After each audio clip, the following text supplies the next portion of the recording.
మాడ్యూల్స్లో మనకి డిపెండెన్సీస్ అన్నీ ఇన్స్టాల్ అయిపోతున్నాయి. ఇప్పుడు మీరు ఆల్రెడీ ఒక చిన్న ప్రాజెక్ట్ చేస్తున్నాడు, దానికోసం మీకేంటి ఇన్ని నోడ్ మాడ్యూల్స్ ఇన్స్టాల్ అయినాయి. సో ఇదే నోడ్ మాడ్యూల్స్ని మీ ఫ్రెండ్ ఎవరికో కాపీ చేసి మీరు పంపించాలనుకుంటున్నారు, మెయిల్లోనో దేనిలోనో, రైట్? అండ్ ఈ నోడ్ మాడ్యూల్స్ అనేవి చాలా ఎక్కువ ఉంటాయి అన్నమాట. సో ఎక్కువ అని అంటే ఇలా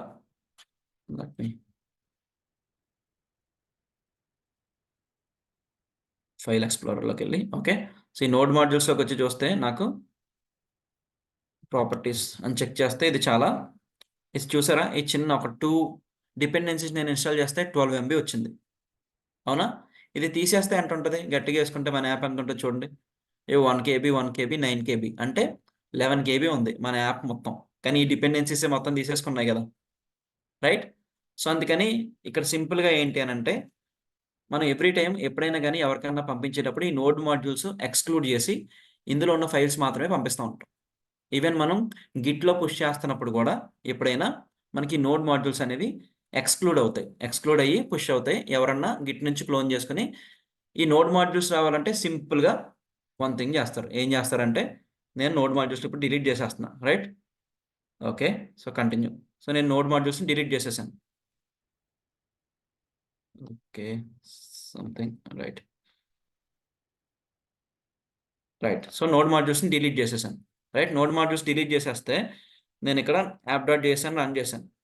ఏమొచ్చింది? నాకు ఎర్రర్ వచ్చింది, right? Cannot find module date and time. ఎందుకంటే నేను చెప్పినప్పుడు ఫస్ట్ ఇది ఏం చేస్తుంది, ఇక్కడ డేట్ అండ్ టైం అనేది నోడ్ మాడ్యూల్స్ నార్మల్ మాడ్యూల్స్లో ఉందా అని చెక్ చేస్తుంది, లేదు.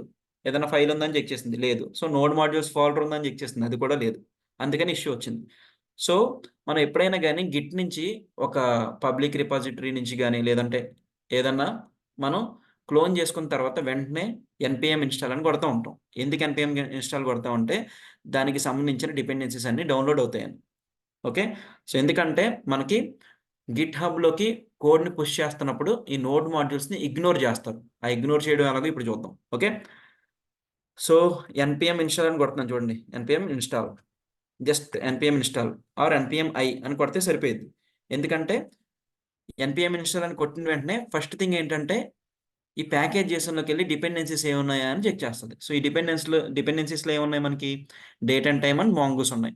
సో దీన్ని బేస్ చేసుకుని అది ఇంటర్నల్గా ఏం చేస్తుంది, NPM install date and time, NPM install mongoose అని చేస్తుంది. సో అందుకనే నేను జస్ట్ ఇక్కడ ఎంటర్ కొట్టిన వెంటనే ఏమవుతుందో చూడండి. సి అబ్జర్వ్ చేశారా, నోడ్ మాడ్యూల్స్ వచ్చేస్తుంది సింపుల్గా. నేను జస్ట్ NPM ఇన్స్టాల్ అని కొట్టా. ఇందులో ఈ డిపెండెన్సీసే లేవనుకోండి, నాకు ఏది ఇన్స్టాల్ అవ్వదు, రైట్? సో ఈ డిపెండెన్సీస్ ఉన్నాయి కాబట్టి ఆ ప్యాకేజెస్ 2 ఇన్స్టాల్ అయినాయి. సో మనం ఎప్పుడైనా కానీ గిట్ నుంచి క్లోన్ చేసుకున్నప్పుడు NPM ఇన్స్టాల్ అని కొడుతూ ఉంటాం, రైట్? సో NPM ఇన్స్టాల్ అని కొట్టిన వెంటనే మనకి ఏమవుతుంది, ఆ ప్యాకేజెస్ అన్నీ కూడా ఇన్స్టాల్ అయ్యి నోడ్ మాడ్యూల్స్లోకి వెళ్ళిపోతాయి. అండ్ ఈ నోడ్ మాడ్యూల్స్ని ఎందుకు ఎక్స్క్లూడ్ చేద్దాం అనుకుంటున్నాం అంటే, డిపెండెన్సీస్ అని అంటే మనం ఇన్స్టాల్ చేసుకున్న ప్యాకేజే కాకుండా ఆ ప్యాకేజ్కి సంబంధించిన డిపెండెన్సీస్ ఇంకేమన్నా ఉన్నా, ఈవెన్ వాటికంటే ఇంకేమైనా డిపెండెన్సీస్ ఉన్నా ఇంటర్నల్గా ఆ డిపెండెన్సీస్ అన్నీ కూడా వచ్చేసి మనకి నోడ్ మాడ్యూల్స్లోకి వచ్చేస్తాయి. సో ఇంకా చెప్పాలంటే అవన్నీ వచ్చేస్తాయి, బట్ స్టిల్ అందులో కొన్ని మాత్రమే యూజ్ చేస్తాం, మనం అన్నీ యూజ్ చేయం. అందుకని ఈ బిల్డ్ అనేది కొంచెం తక్కువ సైజ్ ఉండడం కోసం మనం ఏంటంటే నోడ్ మాడ్యూల్స్ని ఎవ్రీ టైం గిట్ హబ్కి కానీ దేనికన్నా పుష్ చేస్తున్నప్పుడు ఎక్స్క్లూడ్ చేస్తాం, ఓకే. సో అలా ఎక్స్క్లూడ్ ఎలా చేయొచ్చు అని అంటే, ఇప్పుడు సింపుల్గా చూడొచ్చు. ఇక్కడ గిట్ ఇనిషియేట్ చేయాలంటే గిట్ ఇనిట్ అని ఇవ్వచ్చు, okay. Initialised empty Git repository and Git status కొడుతున్నా, ఓకే. గిట్ స్టేటస్ కొడితే చూసారా, గిట్ స్టేటస్లో గిట్ గురించి కూడా చెప్పుకున్నాం కదా, రైట్? ఒకవేళ మర్చిపోయి ఉంటే వెనకెళ్ళి యూట్యూబ్లో క్లాస్లో ఉన్నాయి, ఒకసారి చెక్ చేసుకోండి గిట్ గురించి, రైట్? సో నోడ్ మాడ్యూల్స్ ఉంది. ఈ నోడ్ మాడ్యూల్స్ నేను Git add, Git commit, Git push అని కొడితే నోడ్ మాడ్యూల్స్ కూడా వెళ్ళిపోయింది, కానీ నాకు నోడ్ మాడ్యూల్స్ వద్దు. సో అందుకే నేను ఏం చేస్తానంటే సింపుల్గా ఇక్కడ నా ప్రాజెక్ట్లో .gitignore అనే ఒక ఫైల్ తీసుకున్నా. దీన్ని గిటిగ్నోర్ ఫైల్ అని అంటాం.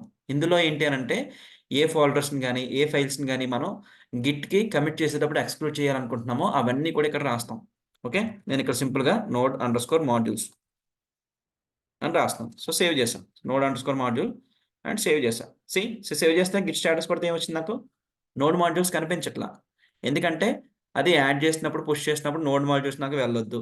సో అందుకని నేను ఇక్కడ దీంట్లో యాడ్ చేశాను. ఇప్పుడు నేను జస్ట్ యాప్ డాట్ జేఎస్ అని యాడ్ చేస్తే ఏమైద్ది? యాప్ డాట్ జేఎస్ కూడా నాకు దీనిలోకి వెళ్ళదు. That's it. సో అంటే ఒక లైన్ కింద మళ్ళీ మనం వేరే ఫైల్ ఏదన్నా అవసరం లేదనుకుంటే దాన్ని కూడా ఇక్కడ యాడ్ చేసుకోవచ్చు. సో మనం గిట్‌హబ్‌కి ఏవైతే పుష్ చేయమని అనుకుంటామో వాటిని గిట్ ఇగ్నోర్‌లో ఇలా ఇంక్లూడ్ చేస్తా ఉంటాం. సో నోడ్ మాడ్యూల్స్ ఎందుకు ఇంక్లూడ్ చేయడం లేదో అర్థమైంది కదా! ఎందుకంటే అది ఫైల్ ఒక్కొక్కసారి 1 జీబీలోకి వెళ్ళిపోతుంటది. సో అంత పెద్ద ఫైల్‌ని ఎవ్రీ టైమ్ గిట్‌హబ్‌లోకి పుష్ చేయాలనుకోండి, గిట్‌హబ్ ఇంకా అంత డేటాని తీసుకోలేదు. మీరు ఎక్కువ పే చేయాల్సి ఉంటది అప్పుడు పెయిడ్ వెర్షన్ తీసుకొని. రైట్? సో అందుకనే మనం నోడ్ మాడ్యూల్స్ ఎక్స్‌క్లూడ్ చేస్తాం.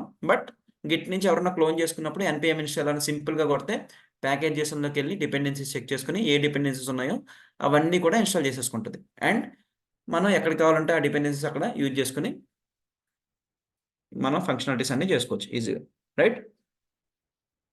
Okay. So this is what node modules and తర్వాత గిట్ ఇగ్నోర్ గురించి చెప్పుకున్నాం.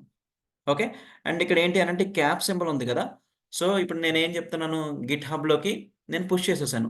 కానీ మీరు ఒక 3 మంత్స్ తర్వాత ఒక కొత్త పర్సన్ ఎవరో వచ్చారు. మన ప్రాజెక్ట్ ఆల్రెడీ రన్నింగ్‌లో ఉంది. ఒక కొత్త పర్సన్ వచ్చారు. ఆ పర్సను మన ప్రాజెక్ట్‌ని ఇన్‌స్టాల్ చేసుకోవాలనుకుంటున్నాడు తన సిస్టమ్‌లో. మీరేం చెప్తారు? భయ్యా గిట్ రిపోజిటరీ ఇక్కడ ఉంది. ఎళ్లి తీసుకో. దాన్ని క్లోన్ చేసుకొని ఇన్‌స్టాల్ చేసుకో సరిపోయిద్దంటారు. వెళ్ళాడు క్లోన్ చేసుకున్నాడు. ఇన్‌స్టాల్ చేసుకున్నాడు. సో ఇన్‌స్టాల్ చేసుకున్నప్పుడు ఏమవుతదనంటే ఈ క్యాప్ సింబల్ ఉంది అనంటే సో మేజర్ వెర్షన్ కాకుండా ఈ మైనర్ వెర్షన్ గాని, ఈ ప్యాచ్ వెర్షన్ గాని ఏవన్నా చేంజ్ అయితే ఆ లేటెస్ట్ వెర్షన్ ఆటోమేటిక్‌గా ఇన్‌స్టాల్ అవుతదనమాట. ఈ క్యాప్ సింబల్ ఉంటే. ఒకవేళ ఈ క్యాప్ సింబల్ లేదు అనుకోండి దీన్ని క్యారెట్ సింబల్ అని అంటారు. నేను క్యాప్ సింబల్ అని అంటాను. ఓకే. సో దీన్ని క్యారెట్ అని అంటాం.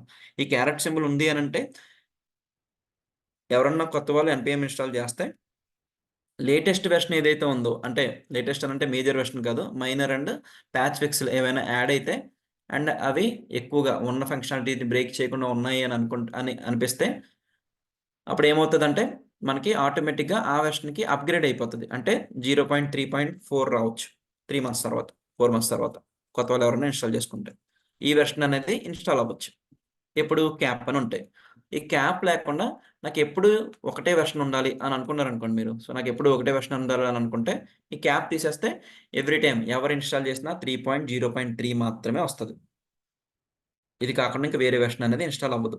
రైట్? బట్ ఇలా ఉంచుకోవడం వల్ల యూజ్ ఏంటనంటే ఎప్పుడైనా కొత్తగా ప్యాచెస్ వచ్చినా, ఏమన్నా వచ్చినా మీరు మీ సిస్టమ్‌లో డిలీట్ చేసేసి మళ్ళీ ఇన్‌స్టాల్ కొట్టినా మీకైనా అప్‌డేట్ అయిపోయిద్ది. కొత్త ప్యాకేజ్ ఏదైతే వస్తుందో ఆ ప్యాకేజ్ బేస్ చేసుకొని ఆ ప్యాకేజ్‌లో ఉన్న ప్యాచెస్, మైనర్ వెర్షన్స్ అప్‌డేట్ అయ్యి వచ్చేస్తుంటాయి. మీ అప్లికేషన్‌కి. సో, దీనికోసం మనం ఈ వెర్షనింగ్ అనేది కూడా మెయింటైన్ చేస్తా ఉంటాం. అర్థమైందా?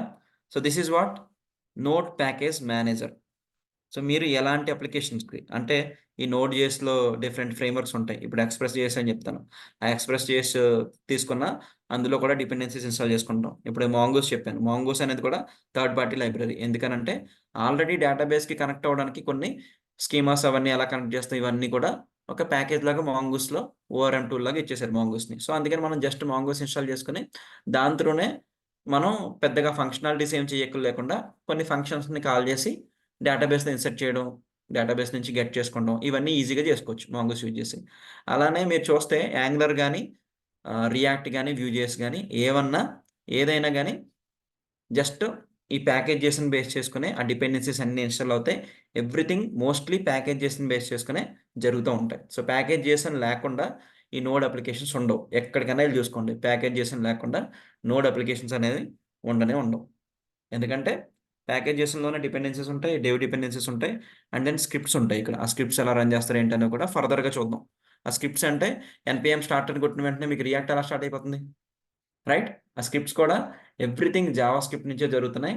అండ్ ఈ కమాండ్స్ రన్ అవ్వడానికి ఈ ప్రోగ్రామ్ రన్ అవ్వడానికి కూడా మనకి నోడ్ ఎన్విరాన్మెంట్ అనేది యూజ్ అవుతుంది. మీకు అర్థమైందా? సో, దీన్నసలు నెగ్లెక్ట్ చేయొద్దు. మీరు ఎలాంటి ఫ్రేమ్‌వర్క్ తీసుకున్నా నోడ్ ఎన్విరాన్మెంట్ కంపల్సరీ అండ్ ఈ బేసిక్స్ అయితే కంపల్సరీగా ఉండాలి. మీరు ఏ ఫ్రేమ్‌వర్క్‌కెళ్ళినా, ఏది నేర్చుకున్నా. అంటే జావా స్క్రిప్ట్ సైడ్ మీరు రావాలి అని అనుకుంటే. This is 100%. Okay. So, that's fine then. ఇంకేమైనా డౌట్స్ ఉన్నాయా?